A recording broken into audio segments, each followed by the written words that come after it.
कश्मीर घाटी के director horticulture Ejaz Ahmad Bhatt ने शोपियां में विभिन्न फलों के बागों और नर्सरियों का दौरा किया।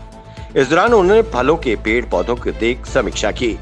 उन्होंने कहा कि हार्वेस्टिंग का सीजन शुरू हो गया है और किसानों को हिदायत दे रहे हैं कि जो सेबों को उतारने का सही तरीका है और मॉडर्न तरीका है उसी का इस्तेमाल करें ताकि हमारे आने वाले सीजन में पैदावार बढ़ जाए। वहीं उन्होंने केंद्र सरकार द्वारा प्लांट्स को क्वारंटीन करने के लिए केंद्रीय फंडिंग का भी जिक्र किया। उन्होंने कहा कि हमने जैनापुरा में जमीन भी देख ली है। अब हम मॉडर्न तरीके से लैब वगैरह स्थापित कर बागबानों को अच्छी मदद मुहैया करा सकते हैं। सांबा के चकमंगा गुजरा में एक कुएं के भीतर दम घुटने से हुए दर्दनाक हादसे में 2 लोगों की मौत हो गई, जबकि एक गंभीर रूप से घायल हो गया। जानकारी के अनुसार चकमंगा गुजरा में बोरवेल लगाने के लिए 20 फीट की खुदाई की गई थी। कुएं में पाइप फिट करने का काम चल रहा था। इस दौरान मशीनरी के कुछ सामान कुएं में जा गिरा। उसी को लेने एक व्यक्ति उस कुएं में उतरा, लेकिन सांस लेने में परेशानी के चलते वो कुएं में गिरकर बेहोश हो गया। उसे निकालने 2 अन्य लोग गए, वो भी बेहोश हो गए। वहीं पुलिस को जानकारी दी गई। बड़ी मशक्कत के बाद तीनों को बाहर निकाल अस्पताल पहुंचाया गया, जहां डॉक्टरों ने 2 को मृत घोषित कर दिया। तीसरे गंभीर युवक को जम्मू अस्पताल रेफर कर दिया गया है। श्री माता वैष्णो देवी के बारीदारों द्वारा यूटी जम्मू कश्मीर और माता वैष्णो देवी श्राइन बोर्ड के खिलाफ एक याचिका जम्मू कश्मीर हाई कोर्ट में दायर की गई थी, जिसमें जम्मू कश्मीर श्री माता वैष्णो देवी एक्ट 1988 के तहत पूरा कंट्रोल बारीदारों से ले लिया गया था। उसी के तहत जम्मू कश्मीर हाई कोर्ट ने यूटी जम्मू कश्मीर सरकार और श्री माता वैष्णो देवी श्राइन बोर्ड को नोटिस भी जारी किया। वहीं बारीदारों द्वारा इस पिटीशन में रिक्वेस्ट की गई थी कि पूरी मैनेजमेंट, कंट्रोल, गवर्नेंस और संपत्तियां बारीदारों को हस्तांतरित की जाए और जल्द से जल्द उन्हें अपना हक वापस दिया जाए। वहीं हर साल की तरह इस साल भी कटरा में बारीदारों द्वारा काला दिवस मनाया गया। आपको बता दें कि हर वर्ष 30 अगस्त को कटरा में बारीदार हाथों में काले झंडे तथा काली पट्टियां बांधकर श्री माता वैष्णो देवी श्राइन बोर्ड का विरोध करते हैं। कश्मीर घाटी में सुरक्षा बलों का आतंकवादी संगठनों और आतंकियों पर खौफ इतना है कि वो रोज मारे जा रहे हैं। सुरक्षा बलों ने 10 आतंकियों को मार गिराया है। वहीं पाकिस्तान अपनी नापाक हरकत कर आतंकवादियों की घुसपैठ कराने की भरसक कोशिश में रोज संघर्ष विराम का उल्लंघन कर रहा है। इसी क्रम में सीमा पार पाकिस्तान की तरफ से भारी गोलाबारी की गई।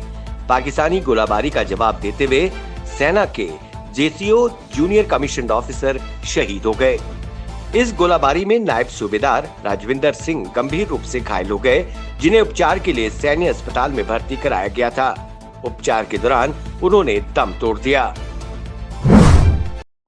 जम्मू कश्मीर में कोरोना के 786 नए मामले सामने आए हैं। वहीं दूसरी तरफ 490 लोगों ने कोरोना वायरस को पिछले 24 घंटे में मात दी और स्वस्थ हुए। प्रदेश सरकार द्वारा जारी बुलेटिन के मुताबिक पूरे जम्मू कश्मीर में अब तक 694 लोगों की मौत हो चुकी है। वहीं प्रदेश में सबसे ज्यादा प्रभावित जिला जम्मू रहा, जहां कोरोना के 298 नए मामले सामने आए हैं। वहीं अगर जम्मू संभाग की बात करें तो यहां 354 नए मामले सामने आए, तो दूसरी तरफ कश्मीर संभाग में 432 नए मामले सामने आए हैं। इसके बाद पूरे जम्मू कश्मीर में कोरोना संक्रमितों का आंकड़ा बढ़कर 37,163 हो गया है। जम्मू कश्मीर में नेशनल कॉन्फ्रेंस सभी राजनीतिक दलों और आम लोगों को एक मंच पर लाएगी। इसके लिए पार्टी अध्यक्ष फारूक अब्दुल्ला को अधिकृत करते हुए गुपकार घोषणा का दायरा बढ़ाने का फैसला किया है।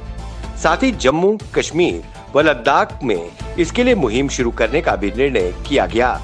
आगामी दिनों में पार्टी की गतिविधियों का रोड मैप भी तैयार किया गया। अनुच्छेद 370 हटने के लगभग साल भर बाद हुई पार्टी की राजनीतिक मामलों की समिति की पहली बैठक में राज्य के सियासी हालात तथा अन्य मुद्दों पर चर्चा हुई। जम्मू कश्मीर के उपराज्यपाल बनते ही मनोज सिन्हा ने सरकार चलाने की कार्यशैली बदल दी है। उनकी कार्यशैली पर एक सक्रिय राजनेता की छाप दिख रही है। वो हेलीकॉप्टर की बजाय कार से चल रहे हैं। हर दिन 8 से 10 बैठकें कर रहे हैं। लगातार जनता से मिल रहे हैं। केंद्र सरकार की योजनाओं की समीक्षा कागजों पर नहीं बल्कि जमीन पर देखकर की जा रही है।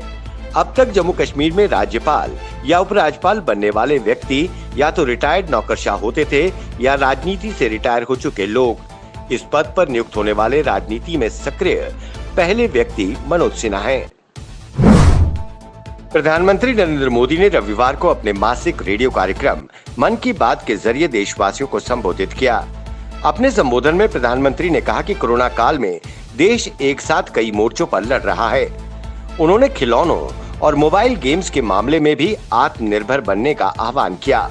उन्होंने कहा कि जितने भी वर्चुअल गेम्स हैं, उनकी थीम बाहरी है।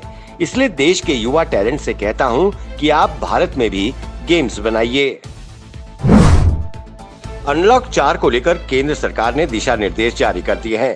इस दौरान दिल्ली एनसीआर में रहने वाले लोगों को बड़ी राहत मिलने जा रही है। 7 सितंबर से दिल्ली मेट्रो दोबारा पटरी पर लौटेगी। हालांकि संक्रमण से बचाव के लिए सभी एहतियातों का सख्ती से पालन किए जाने के यात्रियों को कई बदलावों का सामना करना पड़ेगा। सोशल डिस्टेंसिंग के लिए एक सीट छोड़कर यात्री बैठ सकेंगे। वहीं Aarogya Setu app, mask, thermal screening के अलावा मेट्रो में अनाउंसमेंट्स भी पहले से अलग होंगी। Financial action task force FATF की अक्टूबर में होने वाली बैठक को लेकर इमरान खान सरकार की बेचैनी बढ़ती जा रही है। पाकिस्तान के प्रधानमंत्री इमरान खान को डर सताने लगा है।